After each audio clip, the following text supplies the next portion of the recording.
Hello guys, how are you? I'm Hardeep Singh. Welcome back to your own YouTube channel. IELTS updates and recent exams. For more updates related to recent IELTS exam writing test topics, listening, reading, practice test, and speaking, you got guesswork. Please, guys, participate in everyday listening and reading practice test to achieve your desired band score in your actual IELTS exam. Please hit the like and subscribe button. Press the bell icon for the upcoming notifications. Don't forget like, subscribe and share my YouTube channel and my Facebook page, IELTS updates and recent exams. Part 1. You will hear a conversation between an optometrist and a patient who has come for an eye test. First, you have some time to look at questions 1 to 6.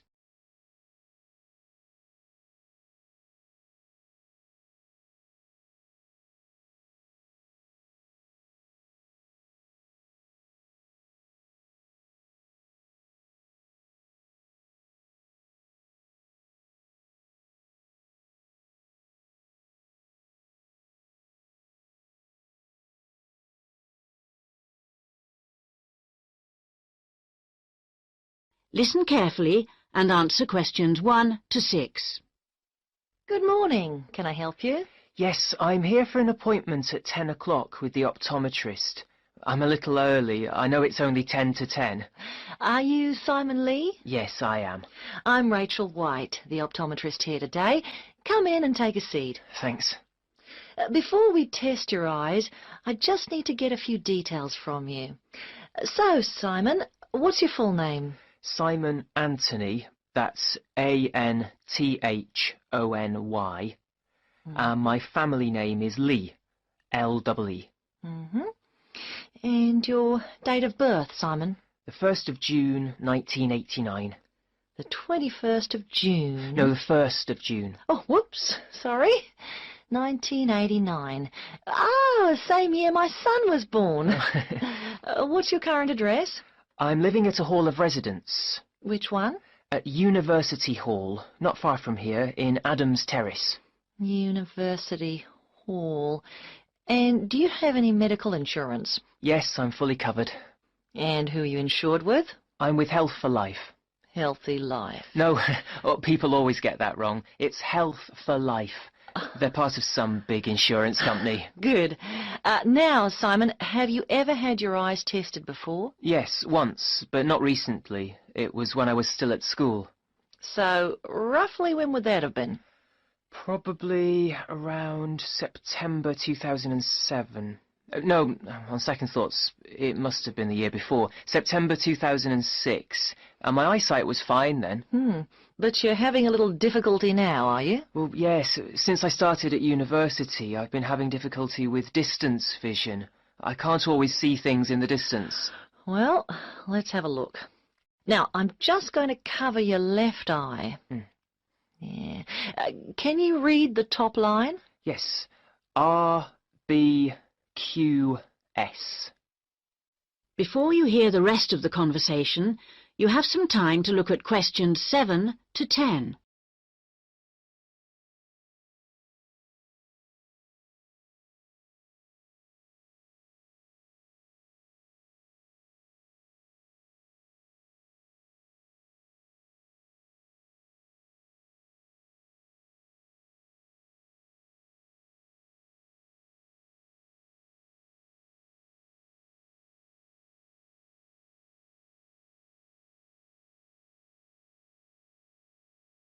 Now listen and answer questions 7 to 10. Well, Simon, your eyes have obviously got a little worse since your last test, and I think you're going to need to wear glasses. Not all the time, and not so much for reading or close work, but definitely for driving. Right, yes, I thought that was probably the case. So now you need to choose some frames. There's a wide range to choose from, as you can see. Can you give me some idea of the difference in cost? I quite liked the idea of some frameless glasses. Did you? Well, the prices vary enormously, like everything, but the frameless ones are the most expensive. The cheapest are the ones with the full frame. Perhaps I'd better go for those. Or why not try these ones with the half frame? They're not too bad. Yes, they look quite nice, and they're strong. Far less likely to break than the frameless ones. Oh, that's a good point. Okay, I think I'll take those ones. If you pop back next Monday, I should have them ready for you, and you can pay for them when you pick them up. Thanks very much. Can I pay by credit card? You can, but there'll be a slight charge if you do that. Right, I'll pay by cash then, if you don't mind. No problem. Cash, credit card, debit card, all the same to us. See you on Monday. That is the end of part 1. You now have half a minute to check your answers.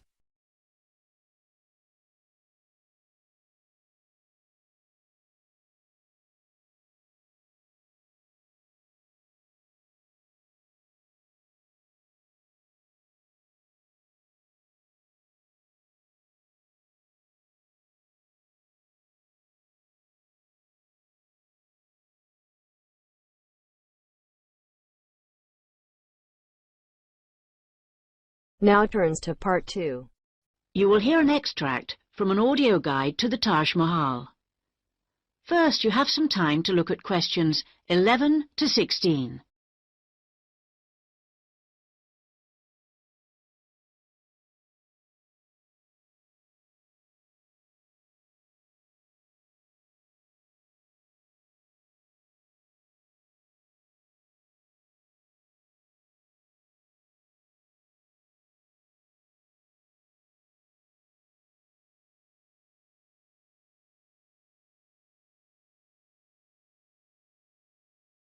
Now listen carefully and answer questions 11 to 16.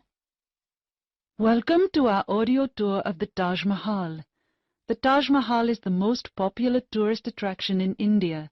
It's also one of the most spectacular buildings of the world, and is considered as a symbol of love. But how many people realize that it was actually built as a tomb or burial place for the emperor's wife? The Taj Mahal was built by the Mughal Emperor Shah Jahan to commemorate his beloved wife Mumtaz Mahal when she died. And although this was not his original intention, for he had planned to build a black marble tomb for himself, they both lie side by side in the tomb today. Emperor Shah Jahan's two greatest passions were architecture and jewelry, and both are represented here in all their splendor. The most skilled architects and craftsmen came from across India and countries as far away as Persia and Turkey. Much of the structure was built in white marble that was carried by 1,000 elephants all the way from the Indian region of Rajasthan, some 300 kilometers away.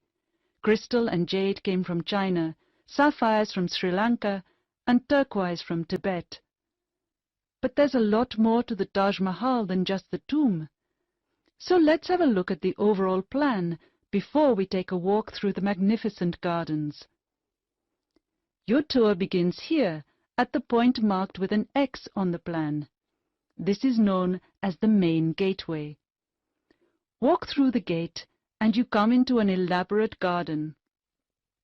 There are 2 marble canals studded with fountains which cross in the center of the garden, dividing it into 4 equal squares.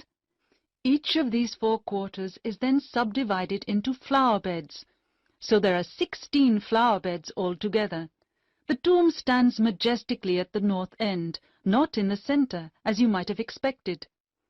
Instead, at the center of the garden, halfway between the tomb and the gateway, there's a raised pond which provides a reflection of the Taj Mahal. It's a magnificent sight. On either side of the tomb, there are buildings made of red sandstone. The one to the west, to the left on our plan, is a mosque. It faces towards Mecca and is used for prayer. On the east side of the Taj is a building known as the Rest House. It's like the twin of the mosque, but because it faces away from Mecca, it was never used for prayer. Before you hear the rest of the guide, you have some time to look at questions 17 to 20.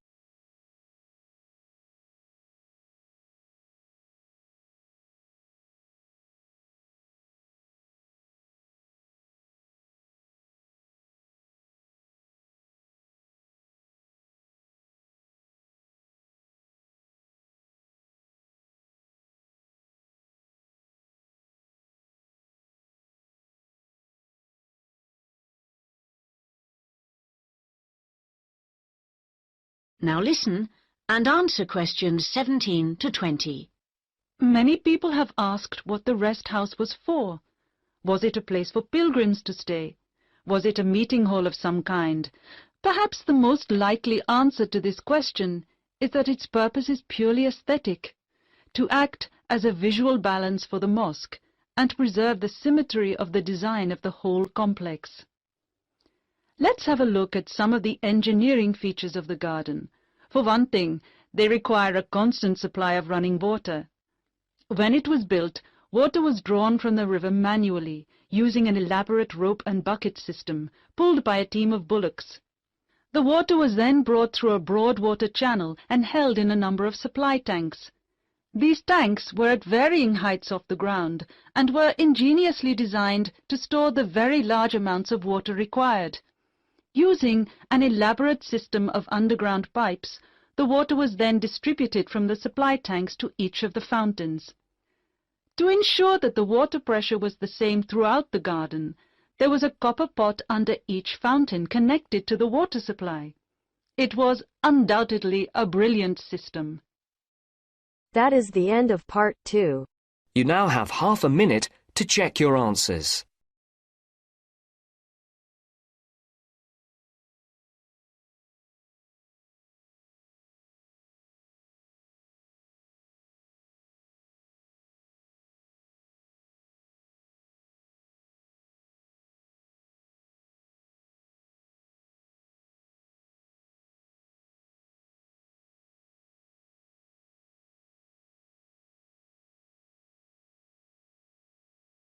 Now turns to part 3. You will hear a conversation about a student thesis. First, you have some time to look at questions 21 to 24.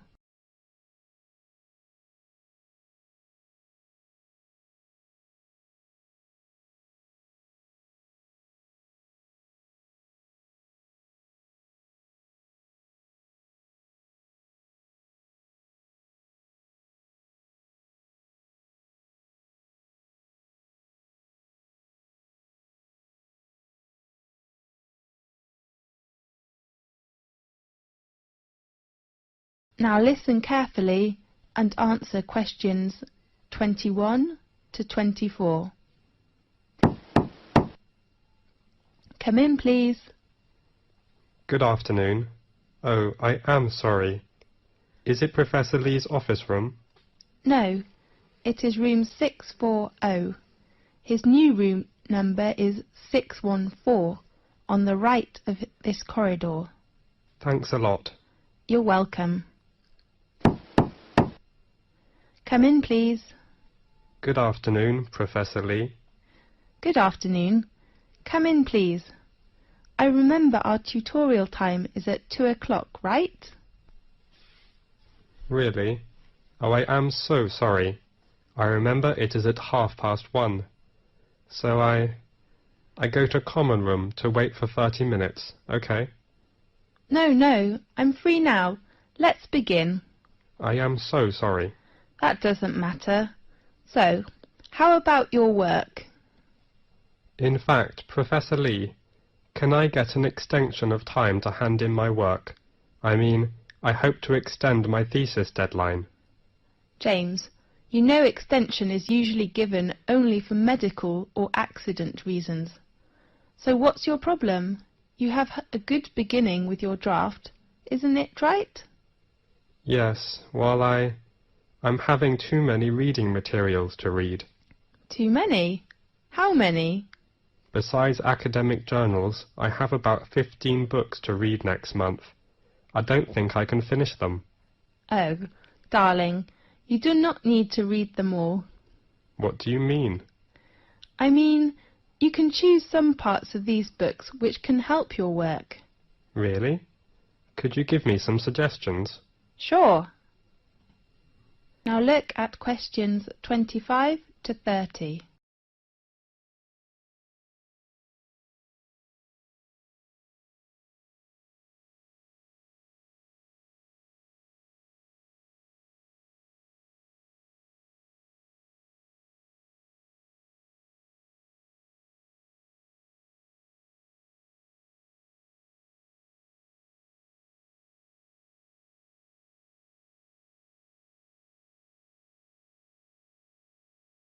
Now listen carefully and answer questions 25 to 30.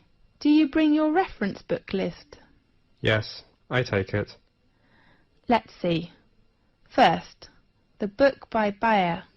I think it is really worth reading. Read it all? Yes, the topic of the book is nearly the same field with you. Okay, I'll read Bayer's book.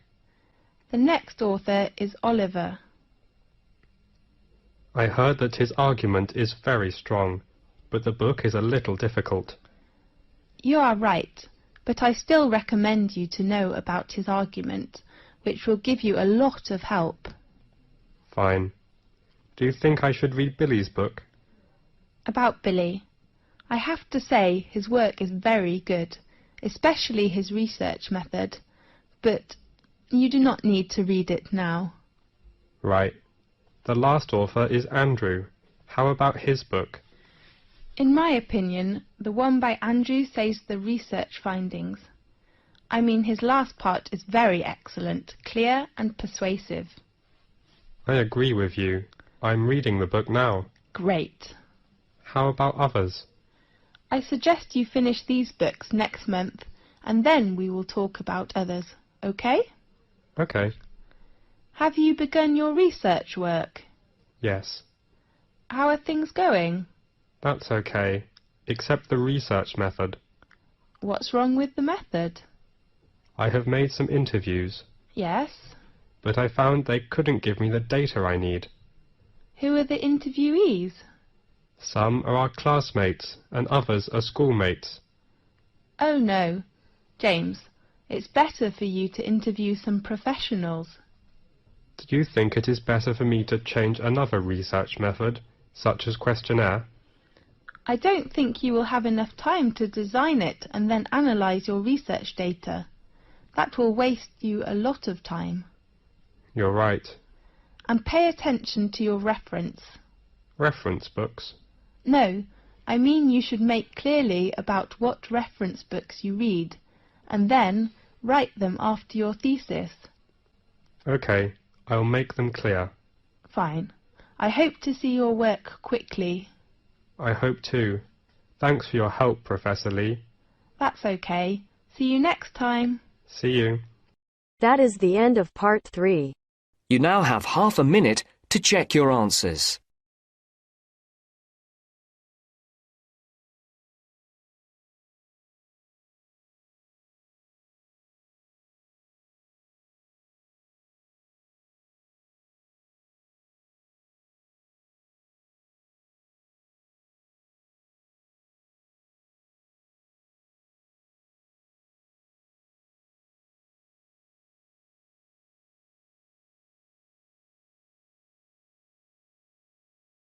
Now turns to part 4. You will hear a conversation about astronomy. First, you have some time to look at questions 31 to 40.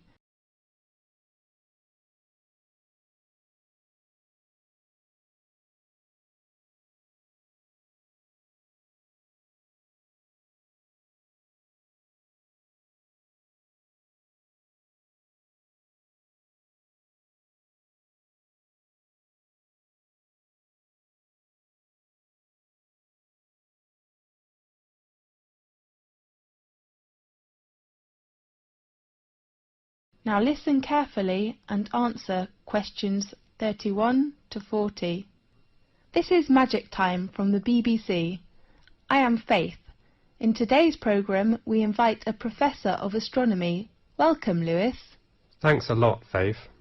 What magic information will you introduce to us? We all know the Leonidas in August are coming, so today let's talk about meteors. Good topic. At one time or another, almost everyone has glimpsed a swift little streak of light dashing across the night sky. Nearly everyone makes wishes when they see them and blame both good and bad luck on their presence. Yes, these sudden celestial visitors are meteors. We often call it shooting star. The glowing trails are caused by the incineration of a piece of celestial debris entering our atmosphere. Many meteors are quick flashes, but some last long enough for us to track their brief course across the sky. Right. Now and then a meteor truly will light up the night, blazing brighter than Venus, although rarely, even brighter than the moon, leaving in its wake a dimly glowing trail that may persist for minutes.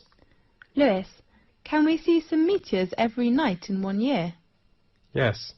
Under a dark sky, any observer can expect to see between 2 and 7 meteors each hour, any night of the year. These are sporadic meteors. Sporadic meteors? Yes. Their source bodies, meteorids, are part of the dusty background of the inner solar system. Several times during the year, Earth encounters swarms of small particles that greatly increase the number of meteors. The result is a meteor shower, during which observers may see dozens of meteors every hour. Concentrations of material within the swarms may produce better than average displays in some years, with rates of hundreds per hour, and were treated to a truly amazing display in which thousands of visible meteors can be seen for a brief period. The phenomenon is called meteor storms, which are more magnificent than meteor showers. Aha! That's wonderful! Definitely. The meteors that appear during a meteor shower seem to come from one point in the sky. This illusion is an effect of perspective, just as a roadway seems to converge in the distance. Usually, meteor showers get the name of the constellation from which the meteors appear to radiate. Such as during the Perseid shower in August, meteors seem to streak from a point in the constellation Perseus. When is the biggest meteor storm? According to records, in 1833, a storm of 60,000 meteors an hour shocked the world. 60,000? That's unbelievable!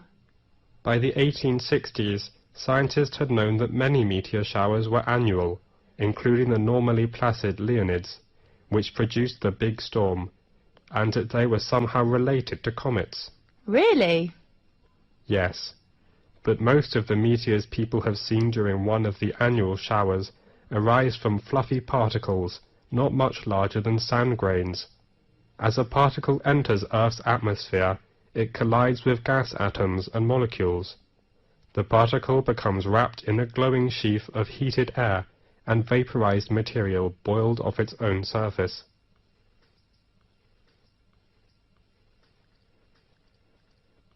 Whether meteor is very near to us when it appears? No, in fact, it is an illusion.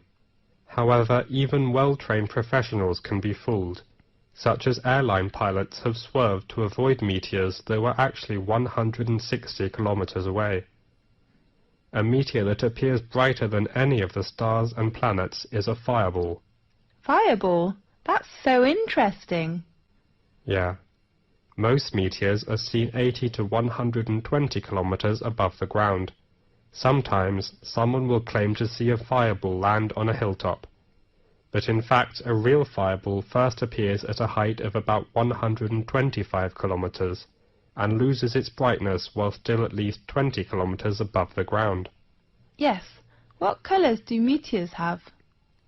Usually, most meteors look white, but some also appear blue, green, yellow, orange, or even red. What will happen if a meteoroid gets to the surface of the Earth without being completely vaporized? It will be a meteorite.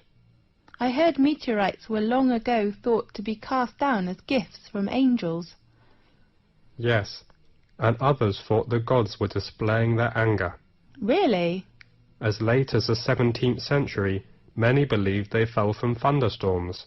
They were nicknamed thunderstones. Many scientists didn't believe the accounts of people who claimed to have seen meteors, and some experts were skeptical that stones could fall from the clouds or the heaven. Yes. One of the most significant meteorite events in recent history destroyed hundreds of square miles of forest in Siberia on June the 30th, 1908. According to local witnesses, a ball of fire streaked through the sky and seemed to enter the atmosphere at an oblique angle. It exploded, sending out hot winds and loud noises, and shaking the ground enough to break windows in nearby villages. Small particles blown into the atmosphere lit the night sky for several days. So, nowadays, the prevailing theory holds that a meteor exploded just above the surface. Yes. Most impact craters and basins larger than the meteor crater are heavily worn away or have been buried by rocks and dirt as the Earth's surface changed. At present, Chicxulub Basin, centered in Mexico's Yucatan Peninsula, is the largest one. The diameter of basin is around 300 kilometers. Rock samples obtained by drilling into the basin show that an asteroid struck the Earth there about 65 million years ago. Does that the same period with the dinosaurs disappeared? That's right. Many scientists believe this debris caused climate changes which made the dinosaurs not survive. We do really hope that will never happen again. Right. OK, thanks for watching today's programme. See you next week. That is the end of part 4. You now have half a minute to check your answers. So guys, don't forget like, subscribe and share my YouTube channel and my Facebook page, IELTS updates and recent exams. For more updates related to recent IELTS exam writing test topics, listening, reading, practice test and speaking, you got guesswork.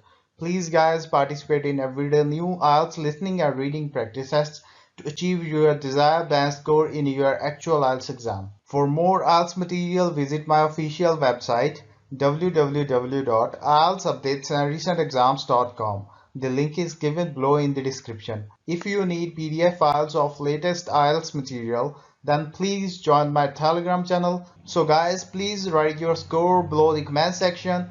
Again, thanks for listening. God bless you all guys. Stay tuned, stay safe.